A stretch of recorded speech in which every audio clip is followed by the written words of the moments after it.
saya melihat ajaran yang disampaikan dalam kitab suci ini adalah kebenaran gitu. Karena banyak sekali validitas yang istilahnya konstruksi dari Al-Quran itu memang kalau kita baca secara komprehensif itu luar biasa gitu. Banyak sekali keterangan-keterangan yang sangat ilmiah di dalamnya gitu. Sementara saya sendiri menyadari bahwa kitab suci yang saya yakini dahulu punya banyak black hole ya, kalau saya sebutnya black hole gitu. Karena mulai dari kisah silsilahnya Yesus atau Nabi Isa alaihissalam aja ada kejanggalan, ada antara versi Injil yang satu dengan Injil yang lain gitu ya. Terus juga ayat yang satu dengan ayat yang lain juga ada beberapa yang kontradiktif gitu. Makanya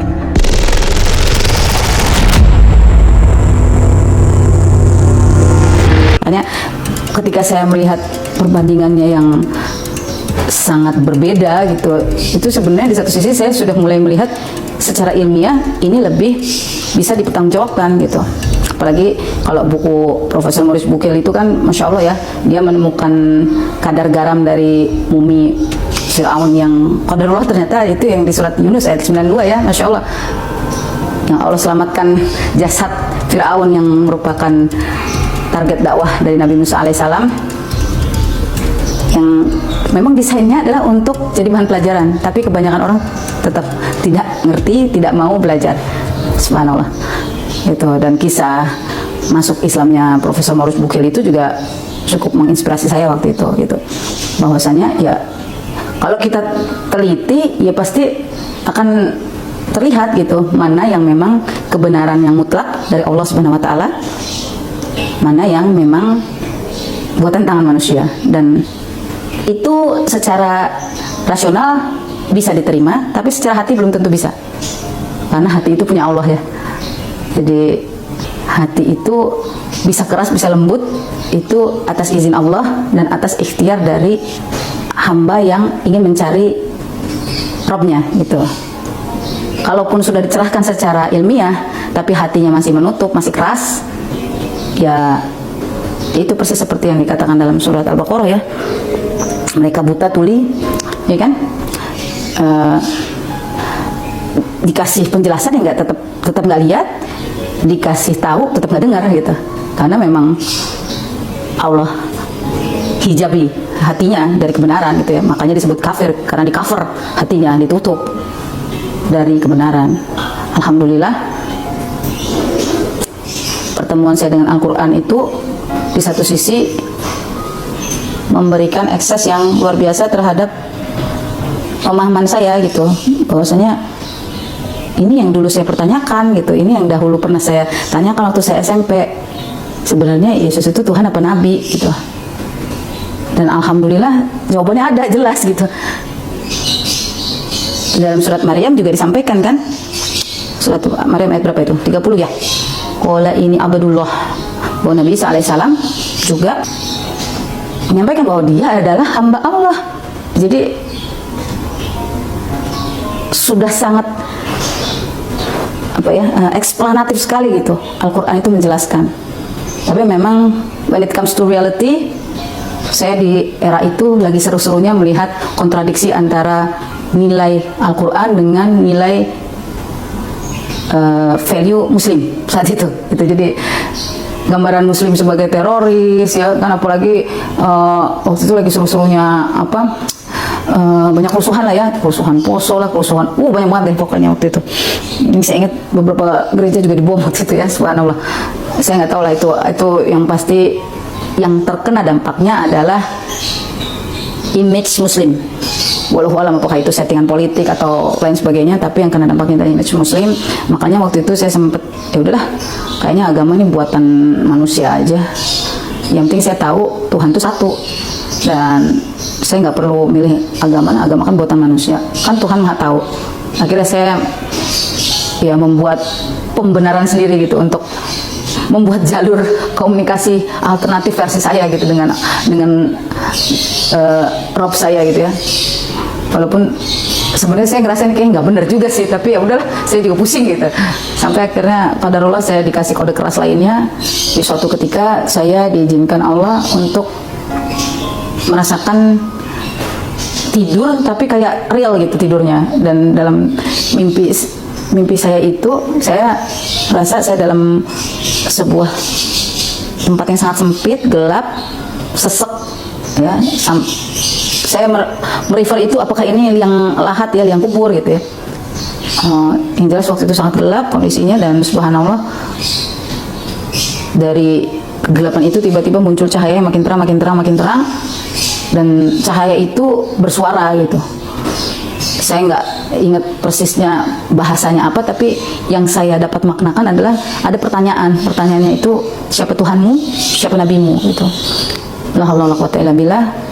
Qadarullah Allah izinkan saya bangun dalam kondisi basah kuyup, keringetan, saya shock gitu ya, kayak berasa beneran habis mati gitu. Subhanallah, alhamdulillah. Dari situ saya semakin merasa oke, kayaknya nggak perlu dipertanyakan lagi, bukti sudah nyata ya. Ya udah, mau nggak mau, suka nggak suka, harus berserah diri gitu. Alhamdulillah Allah mudahkan saya.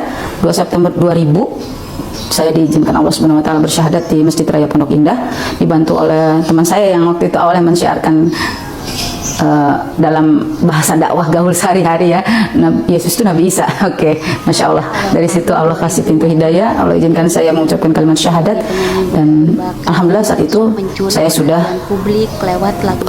secara definitif bisa disebut seorang muslimah. Khas dan lirik-lirik yang menyentuh hati membuat namanya melambung cepat. Lagu seperti Awal yang indah dan Terlalu Lama Sendiri sering diputar di radio dan menjadi soundtrack kehidupan banyak orang kala itu. Karirnya meroket, tampil di berbagai acara televisi, majalah, hingga panggung besar. Namun di balik semua itu, Tere mulai merasakan kekosongan yang tak bisa dijelaskan. Popularitas, penghargaan, dan penghasilan yang melimpah tidak mampu mengisi ruang kosong di hatinya.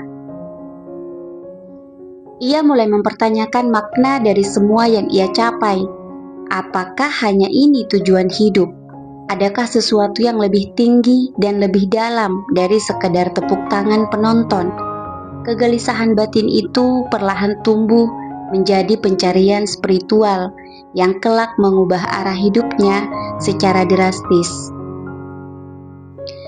Meski dari luar hidupnya tampak sempurna, Tere justru sering merasa hampa dan gelisah. Ada kekosongan batin yang tak mampu diisi oleh sorotan kamera, popularitas, atau kemewahan materi. Ia mulai bertanya-tanya tentang hakikat hidup. Apa sebenarnya tujuan aku diciptakan, dan apa yang akan terjadi setelah kematian? Pertanyaan-pertanyaan itu muncul berulang kali, terutama saat ia sendiri dalam keheningan. Rasa penasaran itu membawanya pada pencarian makna hidup yang lebih mendalam. Ia mulai tertarik mempelajari ajaran berbagai agama, bukan untuk mencari sensasi, tetapi karena dorongan batin yang kuat. Salah satu yang paling menarik perhatiannya adalah Islam. Ia tidak langsung membuka diri, namun secara perlahan mulai membaca buku-buku pengantar Islam dan mendengarkan ceramah-ceramah secara daring. Yang membuatnya tertarik adalah kesederhanaan konsep tauhid dalam Islam, bahwa hanya ada satu Tuhan, Allah, dan bahwa hidup ini memiliki tujuan yang sangat jelas, beribadah dan tunduk kepadanya. Ini menjadi awal perjalanan spiritualnya yang penuh perenungan dan transformasi. Di tengah kesibukannya sebagai penyanyi, Tere juga aktif dalam kegiatan sosial dan kemanusiaan. Ia terlibat dalam berbagai kampanye lingkungan, program pendidikan, serta kegiatan pemberdayaan masyarakat. Dari aktivitas inilah, ia mulai berinteraksi dengan banyak orang dari berbagai latar belakang, termasuk para aktivis muslim yang berperilaku santun, tulus, dan penuh kasih. Tere memperhatikan bagaimana mereka berbicara, bersikap, dan menanggapi masalah hidup dengan tenang dan tawakal. Hal itu membekas dalam pikirannya. Ia mulai menyadari bahwa apa yang selama ini ia dengar tentang Islam tidak sepenuhnya benar. Agama ini ternyata mengajarkan kasih sayang, keadilan, dan kedamaian, bukan kekerasan seperti yang sering digambarkan media. Kesan-kesan inilah yang perlahan membuka hatinya. Ia mulai melihat bahwa Islam bukan hanya sistem keyakinan, tetapi juga cara hidup yang terstruktur dan penuh makna. Interaksi sosial yang ia jalani menjadi pintu masuk spiritual yang lembut, membawanya makin dekat pada hidayah yang ia tak pernah duga akan datang. Ketertarikan Tere pada Islam tak berhenti pada interaksi sosial semata. Ia mulai memperdalam pemahaman dengan membaca Al-Quran terjemahan dan buku-buku pengantar Islam. Di sela-sela kesibukannya, ia menyempatkan diri menonton ceramah dari para ustadz yang menjelaskan Islam dengan logis dan menenangkan. Semakin ia membaca dan mendengar, semakin kuat rasa penasaran dan ketertarikannya. Konsep tauhid tentang keesaan Tuhan sangat menyentuh hatinya. Baginya, ajaran bahwa hanya Allah yang patut disembah dan semua makhluk bergantung padanya terasa jernih dan menenteramkan. Tere juga menemukan ketegasan moral dan keindahan spiritual dalam Islam. Ia merasa ajaran-ajaran tentang kasih sayang, keadilan, dan tanggung jawab sangat sesuai dengan nilai-nilai yang ia cari selama ini.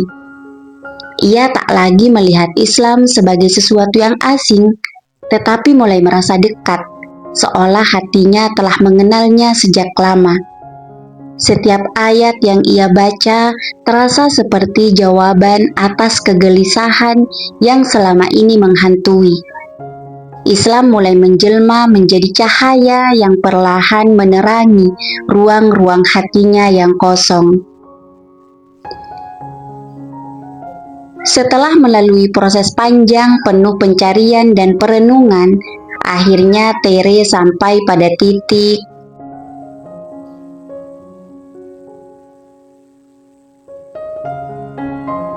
Setelah melalui proses panjang penuh pencarian dan perenungan, akhirnya Tere sampai pada titik di mana hatinya mantap untuk memeluk Islam. Keputusan ini tidak ia ambil dengan tergesa-gesa. Ia tahu memeluk Islam berarti memasuki.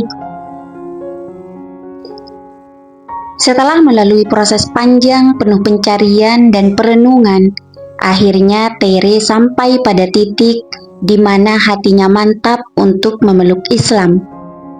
Keputusan ini tidak ia ambil dengan tergesa-gesa. Ia tahu memeluk Islam berarti memasuki jalan baru yang penuh konsekuensi, baik secara spiritual maupun sosial. Namun, dorongan batin yang kuat, ketenangan yang ia rasakan saat membaca Al-Quran, dan keyakinan bahwa inilah kebenaran membuatnya tak bisa berpaling lagi. Pada tahun 2009, Tere mengucapkan 2 kalimat syahadat secara pribadi dan tulus. Momen itu begitu sakral dan penuh haru. Ia menangis bukan karena takut, tapi karena merasa seperti dilahirkan kembali, bersih, ringan, dan damai. Semua keraguan dan kegelisahan seakan luruh. Ia merasa telah menemukan rumah sejatinya setelah sekian lama mencari. Tidak ada sorak-sorai, tidak pula liputan media, hanya dia dan Tuhannya. Dalam hening itu, Tere memulai babak baru kehidupan sebagai seorang muslimah dengan penuh rasa syukur dan harapan. Setelah bersyahadat, Tere merasakan perubahan besar dalam cara pandangnya terhadap hidup. Ia mulai merasa tidak nyaman dengan dunia hiburan yang dulu membesarkan namanya. Gaya hidup glamor, tuntutan penampilan, serta sorotan media dirasakannya semakin tidak sejalan dengan nilai-nilai Islam yang kini ia peluk. Ia sadar untuk menjaga keimanan dan konsistensi hijrah, ia harus mengambil langkah besar, meninggalkan dunia yang dulu ia cintai. Keputusan itu tidak mudah. Meninggalkan karir yang sukses, popularitas, dan penghasilan besar tentu bukan pilihan ringan. Banyak orang mempertanyakan, bahkan menyayangkan. Namun, Tere tetap teguh. Ia lebih memilih ketenangan jiwa daripada tepuk tangan dunia. Perlahan-lahan, ia mengundurkan diri dari panggung hiburan dan menghilang dari gemerlap layar kaca. Ia memulai hidup baru dengan lebih tenang, lebih tertutup, dan lebih terarah. Keputusan hijrah ini bukan bentuk pelarian, melainkan panggilan hati yang ia yakini sebagai bentuk ketaatan kepada Allah dan komitmen pada perubahan hakiki. Perjalanan hijrah Tere tidak berjalan mulus. Setelah memeluk Islam dan meninggalkan dunia hiburan, ia harus menghadapi berbagai ujian, baik dari lingkungan sekitar maupun dalam dirinya sendiri. Ada yang mencibir, mempertanyakan keputusannya, bahkan menganggapnya fanatik. Beberapa hubungan pribadi menjadi renggang, dan ia sempat merasa sendiri di tengah perubahan besar dalam hidupnya. Namun semua itu tidak membuatnya goyah. Tere menyadari bahwa ujian adalah bagian dari proses hijrah. Ia memilih untuk memperkuat keimanan melalui belajar, berzikir, dan memperdalam ilmu agama. Ia mencari komunitas yang bisa mendukung perjalanan spiritualnya dan mulai aktif dalam kajian-kajian Islam. Keteguhan hatinya bertambah kuat ketika ia menyadari bahwa setiap rintangan adalah bentuk cinta Allah, ujian untuk menguji kesungguhan imannya. Di tengah kesulitan, ia justru menemukan ketenangan. Ia belajar bersabar, bersyukur, dan semakin yakin bahwa jalan yang dipilihnya adalah jalan yang benar, meski tidak semua orang bisa memahaminya. Seiring berjalannya waktu, Tere mulai merasakan kedamaian yang belum pernah ia temukan sebelumnya. Hidupnya menjadi lebih teratur, jiwanya lebih tenang. Ia jatuh cinta pada ibadah-ibadah dalam Islam, sholat yang menjadi waktu paling khusyuk dalam hari-harinya, puasa yang melatih kesabaran dan kepekaan, serta membaca Al-Quran yang menenangkan hati. Setiap ayat yang ia baca seolah menjadi pelipur lara, menjawab pertanyaan-pertanyaan batin yang dulu membuatnya gelisah. Tere juga mulai mengenakan hijab sebagai bentuk ketaatan, meski itu pun mengundang reaksi beragam dari publik. Namun ia tidak memaknai hijab hanya sebagai simbol fisik, melainkan sebagai bentuk komitmen spiritual yang mempertegas identitas barunya sebagai seorang muslimah. Ia merasa lebih terlindungi, lebih sadar akan nilai dirinya di mata Allah. Dalam keheningan, ia sering merenung dan bersyukur betapa Allah telah menuntunnya dengan cara yang lembut dan penuh kasih. Ia merasa semakin dekat dengan penciptanya, dan untuk pertama kalinya dalam hidup, ia merasa utuh. Islam bukan hanya agama, tetapi jawaban dari semua pencarian panjang yang pernah ia lalui. Setelah berhijrah, Tere tidak hanya fokus memperdalam agama, tetapi juga melanjutkan pendidikan formalnya.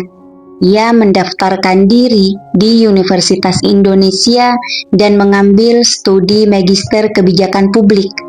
Dunia akademik menjadi ruang baru baginya untuk belajar secara ilmiah, kritis, dan sistematis. Di tengah proses belajar itu, ia menyadari bahwa Islam dan ilmu pengetahuan tidak bertentangan, justru saling menguatkan. Pendidikan menjadi salah satu cara Tere untuk berkontribusi kepada masyarakat. Ia percaya bahwa perubahan tidak hanya terjadi melalui panggung hiburan atau politik, tapi juga melalui pemikiran, literasi, dan pemahaman yang dalam. Dengan latar belakangnya di dunia komunikasi dan pengalaman hidupnya yang unik, Tere merasa memiliki tanggung jawab moral untuk menyuarakan kebaikan lewat pendidikan. Ia juga menyadari bahwa sebagai mu'alaf, penting baginya untuk memiliki landasan ilmu yang kuat agar tidak mudah goyah oleh pertentangan atau godaan. Dunia kampus memberinya ruang refleksi sekaligus bekal untuk menjadi pribadi muslimah yang cerdas, rasional, dan penuh empati. Tak hanya di dunia pendidikan, Tere juga pernah menapaki jalur politik. Pada tahun 2009, ia terpilih sebagai anggota DPR RI dari Partai Demokrat. Meski banyak yang mengira ia hanya artis pindah haluan, Tere justru memanfaatkan posisinya untuk memperjuangkan isu-isu yang dekat dengan nuraninya, seperti pendidikan, perlindungan anak, dan kesetaraan hak bagi masyarakat tertinggal. Sebagai seorang muslimah yang baru berhijrah, ia membawa nilai-nilai Islam ke dalam dunia legislatif. Ia tidak ingin menjadi politikus biasa, tapi pemimpin yang membawa manfaat. Ia menjaga integritas, menolak korupsi, dan berusaha konsisten menyuarakan keadilan. Tentu saja tantangan datang dari sistem politik yang keras hingga tekanan dari berbagai pihak. Namun Tere menjalani semuanya dengan niat ibadah. Setelah satu periode menjabat, ia memilih untuk tidak mencalonkan diri lagi.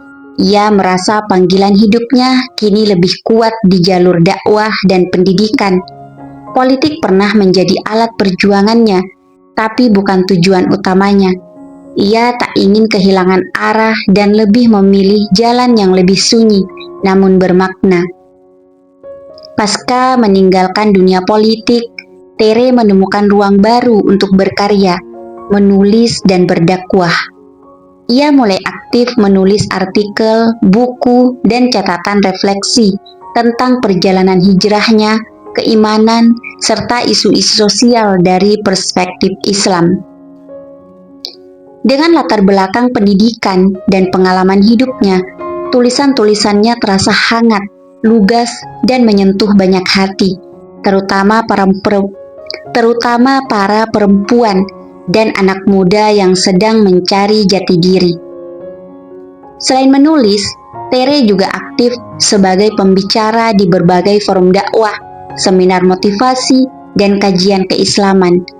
Ia sering diundang untuk berbagi kisah hijrah dan wawasan keislaman, baik secara langsung maupun daring. Gayanya lembut, tenang, tapi penuh makna.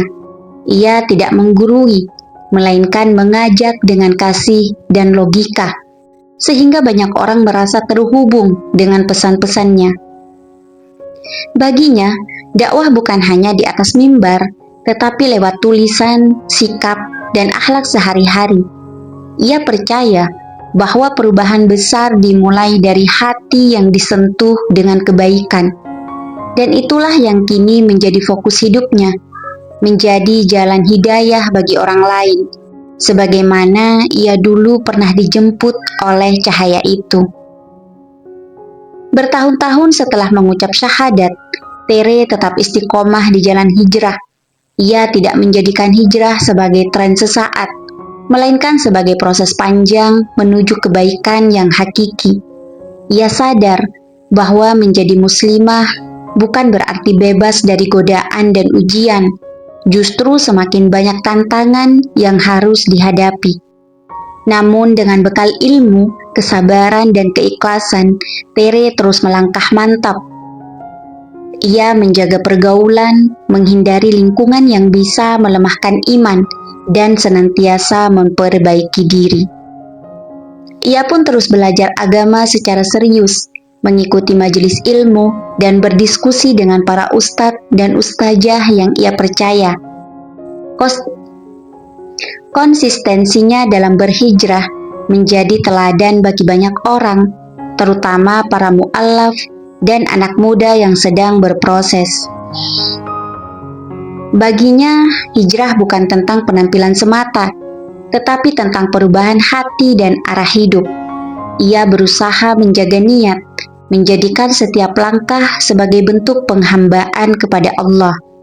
Dalam setiap doanya, ia memohon agar selalu dijaga dalam iman, dikuatkan dalam ujian, dan diberi keistiqomahan hingga akhir hayat. Kini, Tere telah menjelma menjadi sosok inspiratif bagi banyak orang, terutama generasi muda dan para pencari kebenaran. Perjalanan hijrahnya yang jujur, penuh proses, dan konsisten menjadi bukti bahwa hidayah bisa datang kepada siapa saja, kapan saja, asalkan hati terbuka dan mau mencari. Banyak anak muda yang tersentuh oleh kisahnya, merasa lebih dekat dengan agama setelah mendengar ceritanya, bahkan menjadikannya sebagai panutan dalam berhijrah. Ia sering diundang ke berbagai kampus, komunitas, hingga forum kajian untuk berbagi pengalaman dan memberi motivasi. Ia tak sekedar bercerita, tapi juga mengajak untuk berpikir, merenung, dan mengenal Islam dengan cara yang rasional dan menyentuh hati. Kejujurannya dalam menyampaikan perjalanan spiritual membuat pesannya terasa tulus dan relevan.